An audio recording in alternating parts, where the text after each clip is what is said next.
The left has destroyed all meaningful identities. So I'll give you three that animated my life. I have three, at least three, I have more, but I have three very primary, very fulfilling identities. In no order, just I'll tell you the three. American, Jew, male. And the left wants us to get rid of our national identity, our religious identity, and our sexual identity. It's not binary, right? Not binary. They hate national identity. They think it is a cause of evil. They hate religious identity. They think religion is nonsense at best and bad at worst.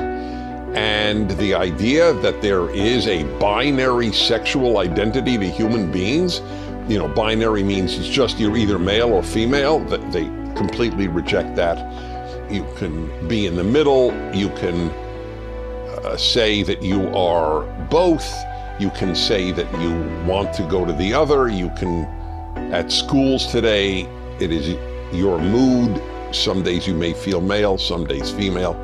This is a tragedy for young people. They have been robbed of meaningful identity. They're left with race, which is a non-meaningful identity. That's the irony. The meaningful ones, did you notice I didn't mention white? Because I don't give a damn if I'm white. I don't give a damn if you're white. I don't give a damn if you're black or red or whatever color, brown. It doesn't mean anything. Religion, national, and sexual, they're meaningful. They have meaning to them. So I have lamented this all of my broadcast career, which is a month away from 40 years. The absence of American flags on July 4th in front of homes, or on any national holiday for that matter. Kids are taught, have been taught now for some years, if they're American, your past stinks, your present is in a racist, systemically racist country, and your future is death because of global warming, climate change. What has been done to children is so wrong, my heart breaks, actually. It is a very fulfilling thing to have an identity that transcends yourself. So yes, the lack of patriotism is quite something. I ask, can it come back? And I don't know the answer to that. I don't know. Can a generation that has been raised to believe America is a pretty rotten place, and that people who love the flag are basically some form of fascist, can they be taught to love a flag, let alone perhaps risk their life for it? I don't know. I do know that it's not a happy life bereft of these identities.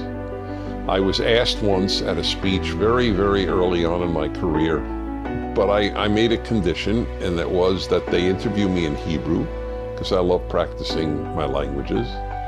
And his first question was fascinating.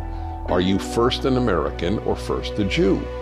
And I think best under pressure.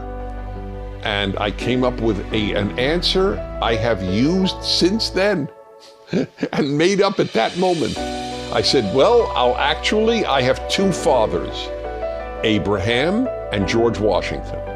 And that guy thought that was a fascinating response. It was a completely honest response. And I am so rich for having those two fathers. Kids today don't have any. Ask Christian, are you first a Christian or an American? And I think most will say, I'm both. I get my religious values from my Christianity. If you're a Christian, my salvation from Christianity. But the fact that the question is asked is a function of the fact that people understand you have those two identities. The fact that they're asking which is more important, is secondary to the fact that they recognize, like that guy asking me, he knew, oh, you're really a strong Jew and a strong American. That's lucky on my part that I got those two strong identities. Kids today don't have either.